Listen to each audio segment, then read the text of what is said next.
হ্যাঁ পেঁচ লাগতো, দাদাই যাইতো নাতিনের ঘরে, নাতিন ঘুরতো ডালে ডালে, সব চেহারা এক থাকে। এইবার যে জিজ্ঞাসা করছে মানে মারাত্মক কয়েকটা কথা জিগায় হয়েছে, জিগায় আর কয় কয় আমি পেঁচায় পোছায় মানে বুঝি না, আমি সরাসরি সরাসরি যে কথা জিগাইছে মাদার। দেখেন গান গায়ে পড়ছি বিপদে, রাধা বল্লভের গান গাইছি, জানো না রে ও ভ্রান্ত মন কিসে গুরু ভজন হবে, যার শোনে নাই প্রেম প্রীতি তার পূজায় কি মন বসিবে। গানে বলা আছে দিয়ে তার প্রতি অঙ্গে প্রতি অঙ্গ করিও গোবিন্দের সঙ্গ, উথলিবে প্রেম তরঙ্গ তাপিতঙ্গ জুড়াইবে। তে আমি নাই প্রতি অঙ্গে প্রতি অঙ্গ কোনোভাবে আমার ঝামেলাটা সারলাম। কয় হনা আমার নাম যদি কমলা হয় তাইলে আমার উপায়টা কি? এটা কি জিগাইছে বুঝতে পারছেন তো? আমরা স্বামী স্ত্রী দুইজনই একই দয়ালের হাতে হাত দিয়ে বায়া তৈছি, আচ্ছা আমি নাই অঙ্গ মিলাইলাম কোনো মতো, কিন্তু তার অবস্থা নাকি? কথা কিন্তু এইটা।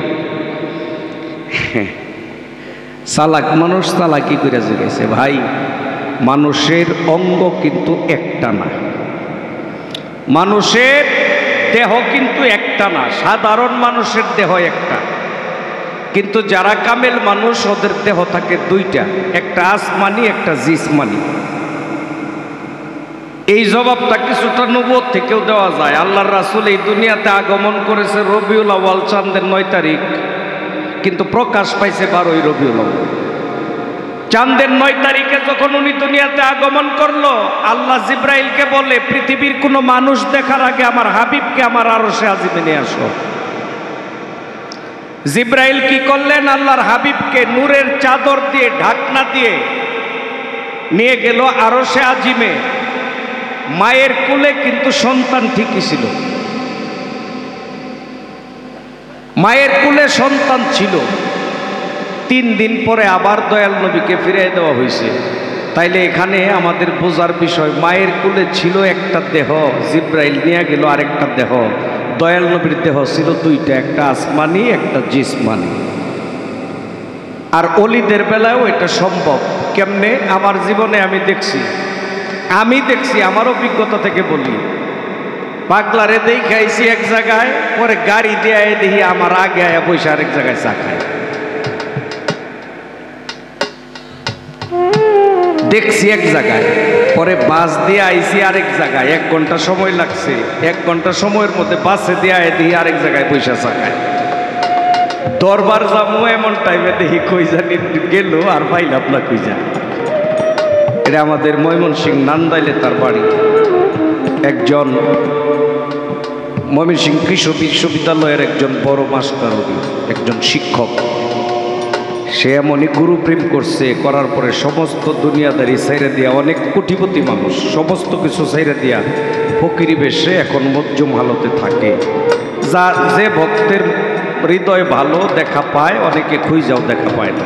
শাহজাহান মাস্টার সাহেব, আমি তার দরবারে গেছি গান করতে।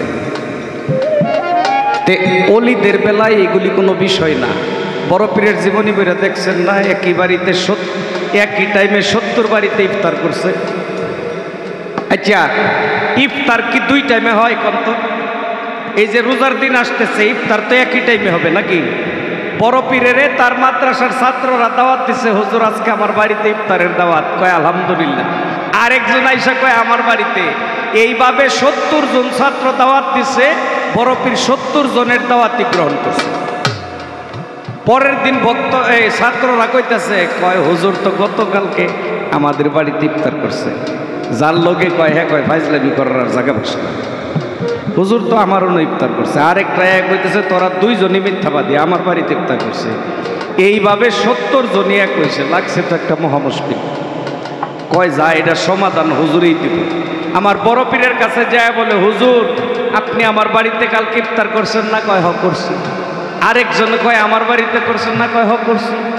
কয় তাইলে এতগুলি লোকের বাড়িতে একসাথে ইফতার করলেন, এটা কেমনে? কয় বুঝছি। তোরা কি দেখবি না শুনবি? কয় হুজুর দেখতে পারলে তো ভালো হইতো, দেখলে আর শুনে কেনা। কয় আয় আমার লোক। এই 70 জন ছাত্র সঙ্গে নিয়ে বড় পীর গেছে একটা গাছের নিচে। কয় তোরা প্রত্যেকে এই গাছের নিচে দাঁড়া, একটু চোখ বন্ধ কর। সবাই একটু চোখ বন্ধ করছে। পরে বড় পীর কয় এবার চোখ খুল। চোখ খুলে ছায়া দেখে গাছের প্রত্যেকটা পাতায় পাতায় আমার বড় পীর বসে আছে। ছাত্ররা কয় হুজুর আমাদের বিশ্বাস হয়েছে, যে মানুষটা গাছের পাতায় পাতায় থাকতে পারে তার পক্ষে 70 বাড়ি না 70,000 বাড়িতে ইফতার করাও কোনো ব্যাপার না। তাইলে গুরু মুর্শিদের দেহ দুইটা, একটা হইতেছে আসমানি দেহ, একটা জিসমানি দেহ। এই জিসমানি দেহ যেটা, এটা দিয়ে বাচ্চা জন্ম দেয়, এটা দিয়া দুনিয়াদারি সংসার করে, এইটা এক দেহ। আর যেটা আসমানি দেহ বাবা, এই দেহটা আলাদা একটা বিষয়বস্তু। প্রতি অঙ্গে প্রতি অঙ্গ এখানে একটু প্রেম ভাব প্রকাশ করেছে সাধকে, এখানে প্রেম ভাব প্রকাশ করেছে, এখানে কাম ভাব না। আর যদি আরো ভিতরে যায় বলি, যদি ভিতরে যায় বলি বাবা, গুরুর কাছে শিষ্যের কোনো লিঙ্গই নেই। 10 কথার এক কথা। তোমার চোখে তুমি নারী, তোমার চোখে তুমি পুরুষ, কিন্তু মুর্শিদের কাছে পরিচয় একটাই, আমার ভক্ত। আমার ভক্ত, সে নারী পুরুষ এটা দয়ালের কাছে। কারণ যে এই দুনিয়ার রীতিনীতি, এক কথায় এই দুনিয়ার সকল চাওয়া পাওয়ার ঊর্ধ্বে যে চইলা যায় সেই তো হয় গুরু। কি বাবা, এই দুনিয়াদারি চাওয়া পাওয়ার মধ্যে থাকলে কি গুরু হইতে পারে? হ্যাঁ, এখন তো বন্ড বাইরেছে কতটি, কয় গরুরই আইস লাগে টেহা আমি পাঠাই দেব, তাও মানুষে যাতে দেহে বাবার বাড়ি গরু নিয়ে আইতেছিস, মহিষ নিয়ে আইবি। এখন তো খেলাপথ বেচা কিনি হয়, ইমন সরকার ভাই, খেলাপথ বেচা কিনি হয়।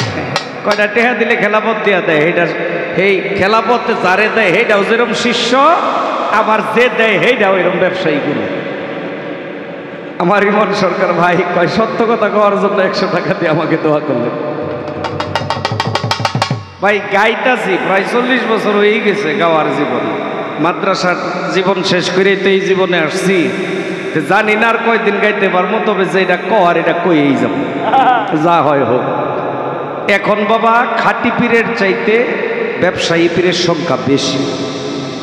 বায়াত হইতে হবে এই কথা সত্য, কিন্তু যার তার কাছে গিয়া ডুব দিয়েন না, যার তার কাছে গিয়া পইরেন না, ধরা দিয়েন না।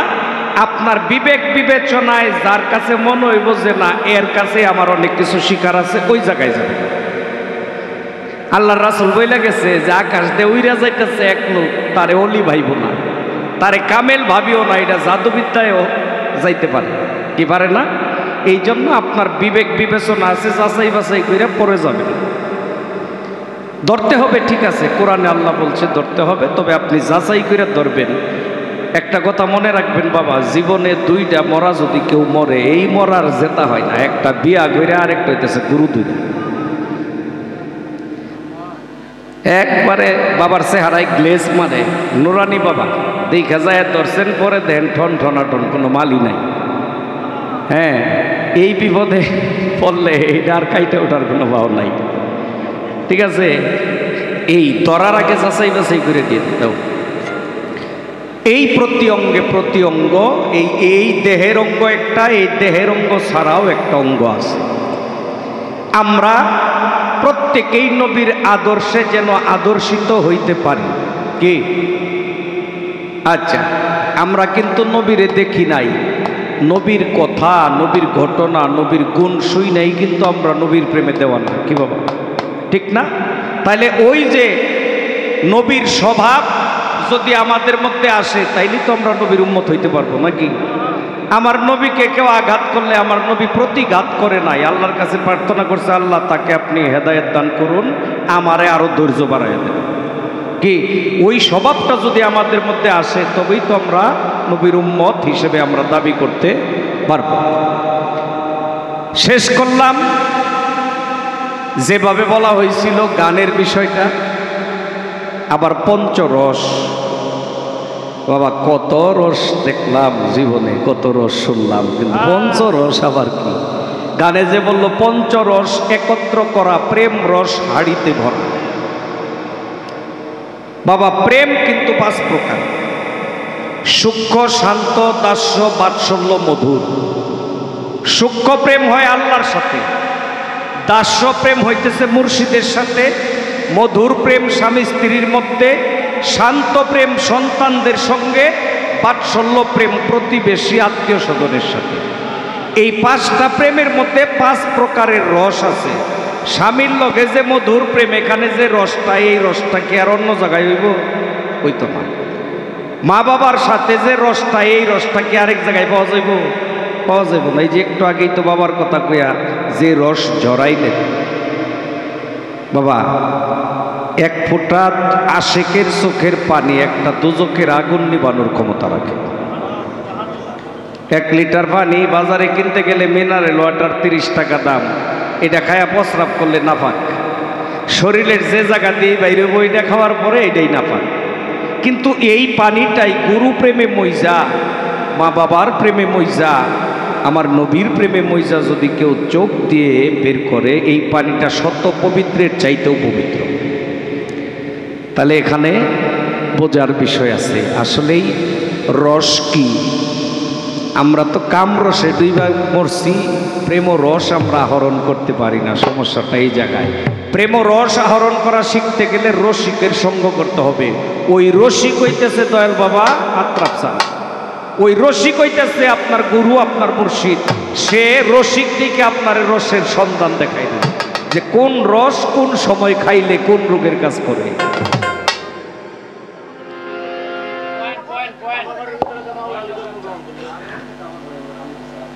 এইটা যে কথা জিগাইছে সর্বনাশ করছে। কয় যে কোন ধর্ম থেকেই হোক জবাব দিতে হবে আদম আলাইহিস সালামের আগে আল্লাহ আরো কাউকে সৃষ্টি করছে কিনা। এটা ইসলামিক মতে না। ইসলামিক মতে প্রথম সৃষ্টি নবীর নূর, এরপরে মানব আকারে সৃষ্টি আদম আলাইহিস সালাম এই দুনিয়াতে আগমন করেছে, তার সঙ্গিনী মা হাওয়া। সনাতন ধর্মে পাওয়া যায় মনু ও শতরূপা। সনাতন ধর্মে মনু ও শতরূপা তাদের ধর্মগ্রন্থ দেখলে পাওয়া যায় আরো 4,000 কোটি বছর আগে তারা তাদের জন্ম। মনু ও শতরূপা আসতে, এটা সনাতন ধর্মে। আর কাবাগরের যে বিষয়টা, আরেকজন সন্তান জন্ম নিয়েছিল মাওলা আলীর আগে, তার নাম ছিল হজরতে সাইব রাদিয়াল্লাহু আনহু। বুখারী শরীফের মধ্যে এর বিস্তারিত বর্ণনা আছে, অন্য অন্য দলিলের মধ্যেও আছে। সাইব রহমাতুল্লাহ আলাইহি রাদিয়াল্লাহু আনহু কে, এটা আমরা অনেকেই জানি না। আমার দয়াল নবীর প্রথম স্ত্রীর নাম কি? মা খাদিজাতুল কুবরা রাদিয়াল্লাহু আনহা। মা খাদিজাতুল কুবরা রাদিয়াল্লাহু আনহার ভাইয়ের ছেলে হইতেছে ওই সাইব রাদিয়াল্লাহু আনহু।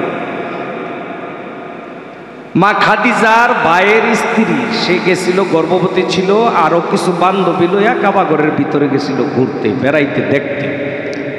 ওই কাবাগরের ভিতরে যায় তার প্রসব ব্যথা ওঠে।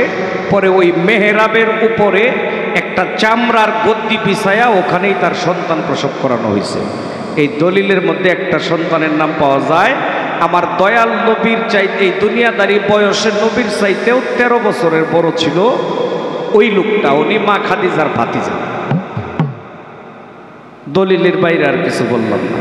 2টা সন্তান জন্ম নিছে কাবাগরে, একটা মাওলা আলী, আর মাওলা আলীর আরো অনেক আগে একটা সন্তান জন্ম নিয়েছিল হজরতে সাইব রাদিয়াল্লাহু আনহু, মা খাদিজাতুল কুবরা রাদিয়াল্লাহু আনহার ভাইয়ের ছেলে।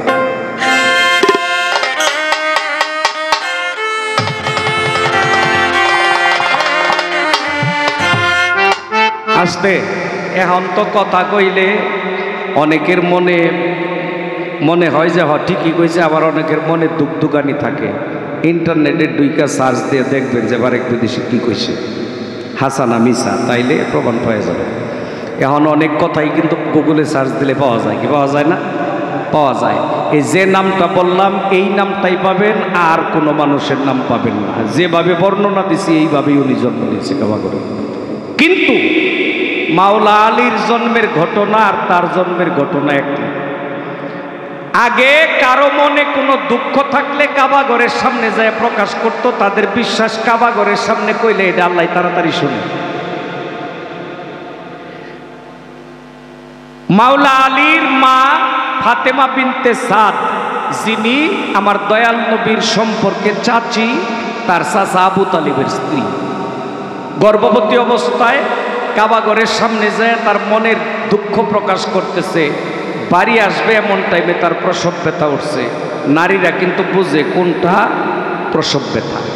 আল্লাহর কাছে কয়, আল্লাহ, হাজার হাজার মানুষ কাবা ঘরের পাশে, এই সময় তুমি আমারে যদি বেজ্জতি করো তাহলে তো আমার বাঁচা মরা সমান। আল্লাহ, তুমি আমারে হেফাজত করো।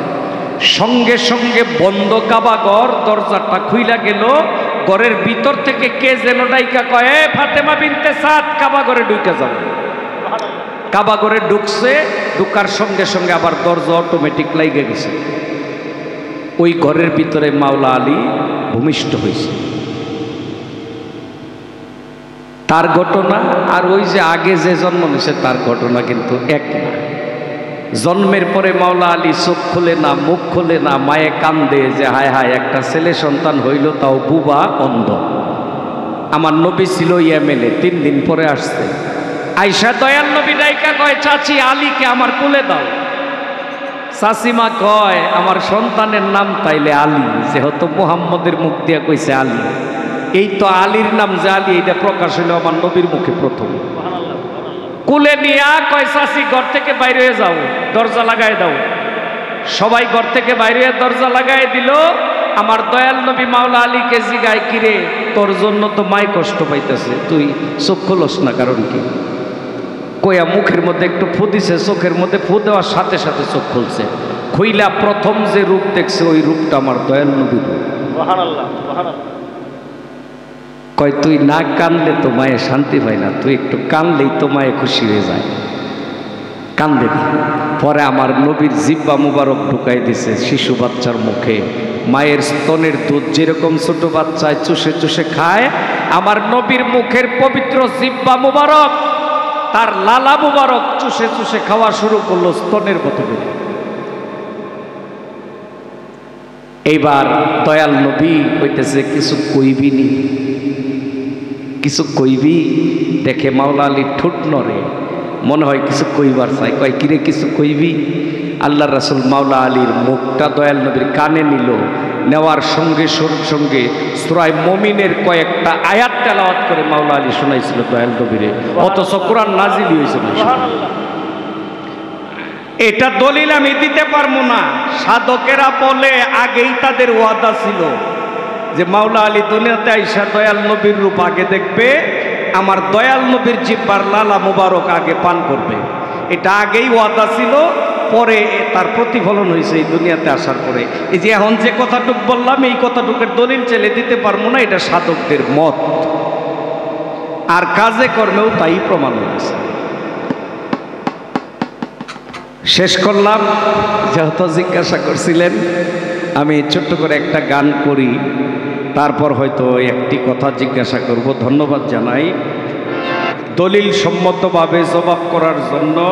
আমার যে প্রশ্ন ছিল যে নবুয়তে লেখা কি ছিল, এই লেখা দেখলে যে দেখবো ওরই একটা কিছু পড়া লাগে। আমরা দয়াল নবীর নাম শুনলেই কি পড়ি? সাল্লাল্লাহু আলাইহি ওয়াসাল্লাম।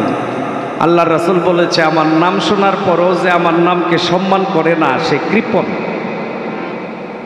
আল্লাহর নাম শুনলেও কিন্তু কিছু কৌন লাগে, কিন্তু আমরা অনেকেই জানি না, কই না। আল্লাহ যেন আমাদেরকে মাফ করে, এর জন্য আল্লাহ বিরক্ত না। কিন্তু আল্লাহ বলছে, আমার হাবিবের নাম শুইনা যদি কেউ সম্মান না করে, তাইলে তার লগে আমার ফাইট আছে। পৃথিবীর সমস্ত সৃষ্টি আল্লাহর প্রেমে দেওয়া না। আল্লাহ কয়, আমি নিজে আমার মুহাম্মদের দেওয়া। সুবহানাল্লাহ, সুবহানাল্লাহ। অন্য কোন নবীর বেলায় কিন্তু এই ঘটনা আসে নাই। সূরা আহজাবের 56 নম্বর আয়াতের মধ্যে বলে, ইন্নাল্লাহা ওয়া মালাইকাতাহু ইউসাল্লুনা আলান নবী ইয়া আইয়ুহাল্লাযিনা আমানু সাল্লু আলাইহি ওয়া সাল্লিমু তাসলিমা। হে আমার বান্দাগণ, বেশি বেশি আমার হাবিবের নামের উপর দরুদ ও সালাম পড়ো। যার নামের উপর দরুদ ও সালাম আমি আল্লাহ নিজে আমার ফেরেশতাদেরকে নিয়ে পড়ি। আর কোন নবীর বেলায় কিন্তু কোরআনে এইভাবে কোনো বিষয় আসে নাই। আমার নবীর বেলায় যা আসছে বেলাটা একটু দেন এটা রাগেই গেছে না আচ্ছা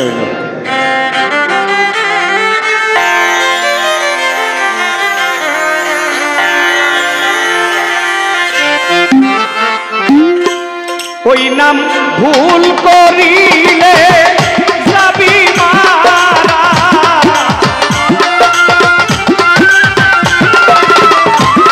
ভুল করিলে যাবি মারা করবি রে ভীষণ ফেরে হইল নাম তারে নিরিখ বান্ধরে দুই নয়নের নিরিখ বান্ধরে দুই নয়নে হইল নাম তারে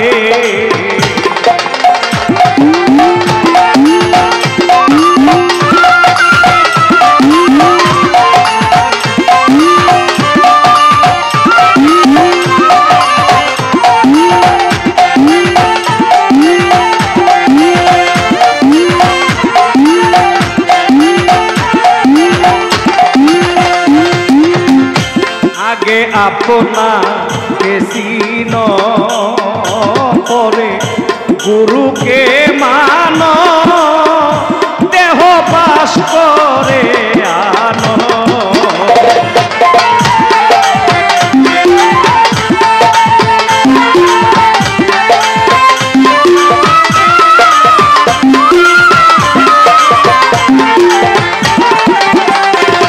আগে আপনাকে চিন দেহ পাশ করে আনো তুমি গুরুকে মানো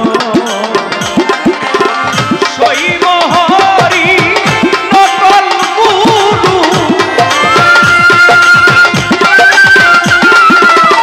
শৈব হরি নকল গুরু দিবে যে তো ইয়া করে হইল নাম তারে নিরিখ বান্ধরে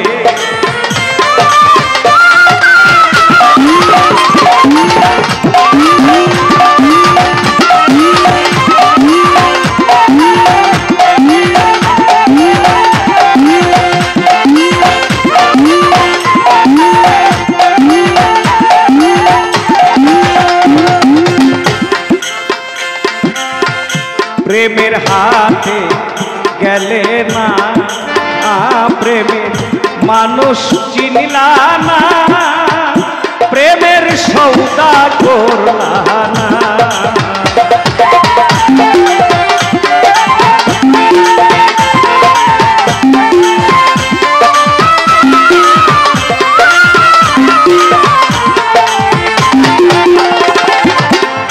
প্রেমের হাতে গেলে না ও প্রেমের মানুষ চিনলা না প্রেমের সৌদা করলা না প্রেমের মানুষ থাকে তোমার প্রেমের মানুষ থাকে তোমার থাকে রে শানপুনে হইল নাম তারে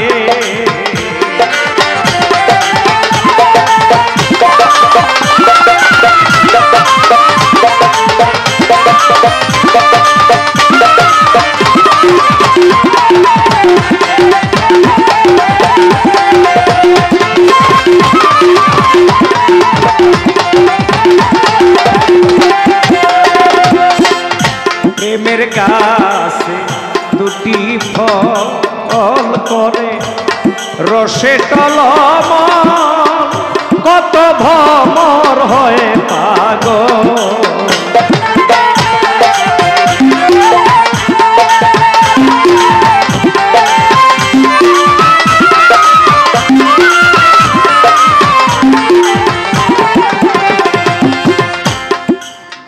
আমার ইমন সরকার ভাই তার একটা প্রশ্নের কারণে আমার এই গানটা ধরতে হয়েছে। কয় শিষ্য কিছু খায়া গরুরে খাওয়াইতে পারবো কিনা? না, এমন কোনো আইন নেই। গুরু খায়া শিষ্যকে দিবে, ওই খাদ্য যদি শিষ্য খায় শিষ্যের আয়ু বাড়বে, শিষ্যের অনেক রোগ থেকে মুক্তি লাভ করবে। যদি গুরুর খাওয়া একটু পানি তার ভাগ্যে নসিব হয়, কোনো একটু খাওয়া যদি তার ভাগ্যের নসিব হয়, ওটা সে ঔষধ মনে করে অমৃত মনে করে খাবে, ওতে তার অনেক বালা মুসিবত দূর হবে। শিষ্যের আচ্ছা ফকিরে কি আর ভিক্ষা দেওয়ার সামর্থ্য রাখে? বাবা ফকিরে ভিক্ষা দেব করতে? হ্যাঁ, ও নিব যে দয়াল তারে সে দিব কি? দয়ালের কাছ থেকে নেওয়ার জন্যই তো আমরা সবাই যাই। আমরা কাঙ্গাল আছি কি আর দিব কি, তাই না বাবা? এ কি কইছে গানে, এটা শুনে। প্রেমের গাছে করে ফল করে রসে টলম, কত ভ্রম হয় পাগল, সেই ফল গুরু খাইয়া শিষ্যকে দিলে,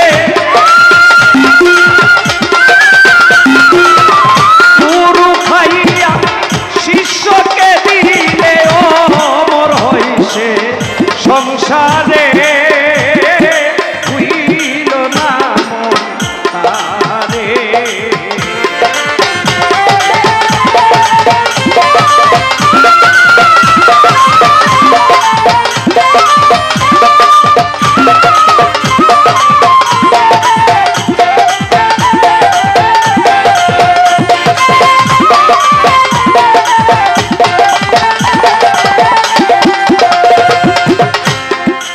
এই কথা কেন জিগাইছে? ওই যে জানো না রে ও ভ্রান্ত মন কিসে গুরু ভজন হবে। এই গানের মধ্যে বলা আছে, তোমার মুখে যাহা মিঠা লাগে সপে দিও গুরুর ভোগে। এর লেগে কিন্তু এই পয়েন্টটা ধরছে যে তাহলে শিষ্যে খায়া দেখবো, যদি মিঠা লাগে এটা গুরুরে দিব না। তোমার মুখে যেটা বেশি স্বাদ লাগে ওইটার পার্শ্ব প্রতিক্রিয়া আছে, এটা গুরুর নামের উপরে ছাইরা দিবার কইছে।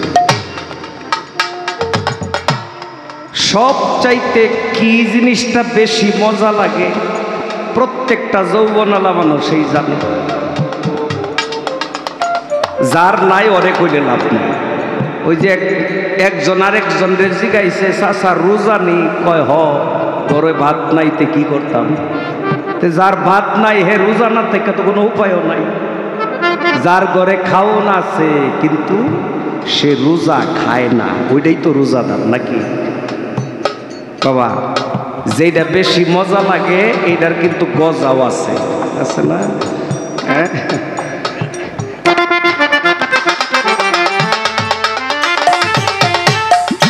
আমার ভাই 100 টাকা দিয়ে দেওয়া করলো। যেটা মুখে স্বাদ লাগে বেশি এটা দয়ালের নামের উপরে ছাইরা দিবার কইছে।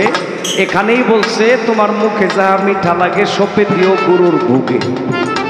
এটা গুরুরে খাওয়াইতে কয়। সাধক কালুসা ফকিরে সে প্রেম সামান্য কি হয়, কত বেটা জঙ্গলবাসী হয়।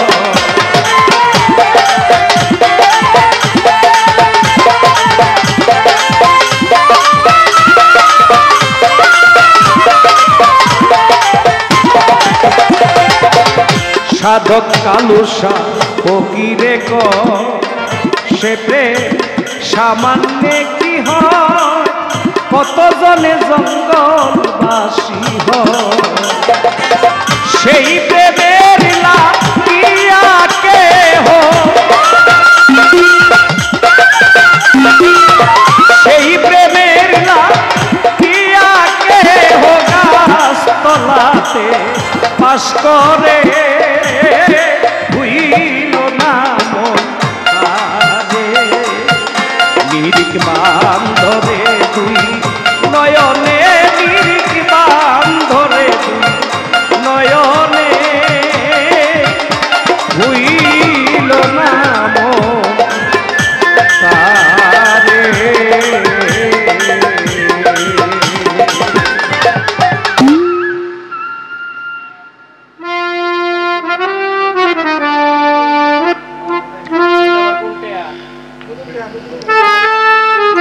আমারই ভক্ত ছেলে এই নয়ন বৈদেশী দেখি মালয়েশিয়ার, তাই না?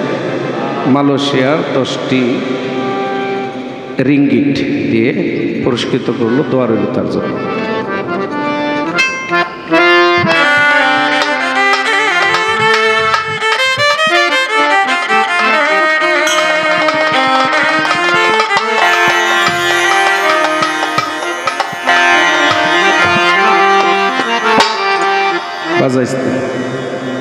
আমি একটু আগে একটা সংবাদ পাইছি, আমার একজন শিক্ষাগুরু আজমির শরীফে, যার বাড়ি খাজা বাবার আওলা, সে প্রতি বছরেই আমার এখানে আসে। আমারেও দয়াল খাজায় 19 বার নিচে তার কাছে, প্রতি বছরেই যাই। আমি গিয়া যার কাছে থাকি, উনি খাজা বাবার আওলাদ, খাজা বাবার খাদেম, খাজা বাবার 16তম বংশধর। এইবারও বাংলাদেশে তার কিছু ভক্ত মরিদান আছে, এইবারও আসছে, কয়েকদিন আগে আসছে। আমার এখানে যাওয়ার সিরিয়াল এখনো পড়ে নাই। তো সংবাদ পেলাম কিছুক্ষণ আগে ঢাকার একটি হাসপাতালে উনি ইন্তেকাল করেছে। শুনে অনেক কষ্ট লাগলো। আসলে মানুষ কখন কোন সময় কিভাবে বিদায় নেয়। উনি তো আসছে সফরে, প্রতি বছরে আসে ভক্তদের কাছে। তো এখানে আসার পরে তার শেষ বিদায় হয়ে গেল খাজা বাবার আওলাদ। যদিও এই দেশে তাকে রাখবে না, নিয়ে যাওয়া হবে। প্রতিষ্ঠিত খাজা বাবার দরবারে বর্তমানে খাদেমের সংখ্যা 8,000 খাদেম, প্রত্যেকটা খাদিমই প্রতিষ্ঠিত ওখানে। সেই খাদেমের নাম হলো সৈয়দ দুস মোহাম্মদ চিশতি। এই আমার পার্টির ভোলাপানেও সবাই গেছে তার কাছে। ওখানে এদেরকে নিয়ে গেছি, আমার গানের গুরু সুনীল কর্মকার, তাকে নিয়ে গেছি, মা বাবারে নিয়ে গেছি, স্ত্রী সন্তানকেও নিয়ে গেছি। আসলে আমাদের আসার পর্ব শেষ, যাওয়ার পর্বটাই সামনে। কখন যে কে কিভাবে যাব এটা মালিকই ভালো জানে।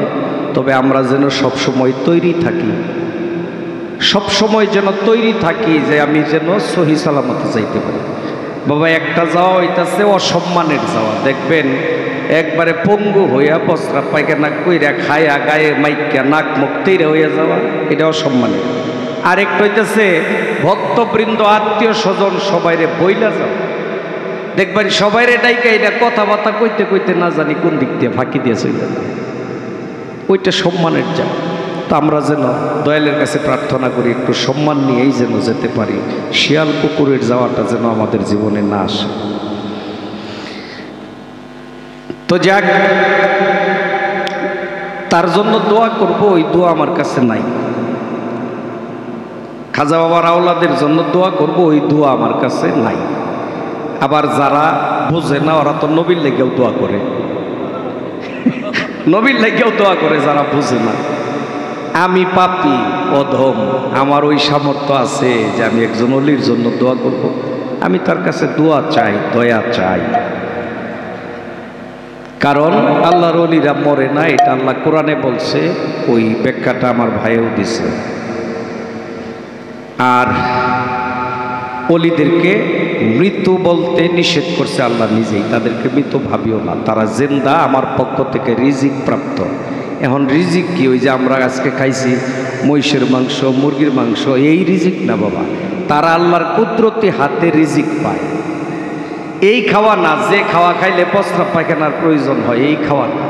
তারা আল্লাহর কুদরতি হাতে খাতে খাদ্য পায়। যে খাদ্য খায়া তারা কিয়ামতের আগ পর্যন্ত যেভাবে আছে ওইভাবেই থাকতে পারে, ওইভাবেই থাকতে পারে। 1500 বছর আগে বিদায় নিছে, ওই দেহটাও উপরে তুইলা দেখে গ্লেজ মারতেছে চেহারার মধ্যে। সৌদি আরবে আমার নবীর একজন সাহাবা, অনলাইনে এটা মোটামুটি ভাইরাল হয়ে গেছে, কিন্তু অনেক উঁচা লম্বা বডিয়ালা লোক, যেমন দাড়ি যেমন চেহারা ঠিক ওই রকমই আছে। পরে জানা গেল যে আমার নবীর পক্ষ নিয়ে যুদ্ধ করতে গিয়ে ওই লোকটা শহীদ হয়েছিল। তাকে মাটি দেওয়া হয়েছিল যে মাঠে, ওই মাঠে কোনো কারণবশত মাটি খনন করতে গিয়ে তার দেহটা পাওয়া যায়। আল্লাহর ওলিরা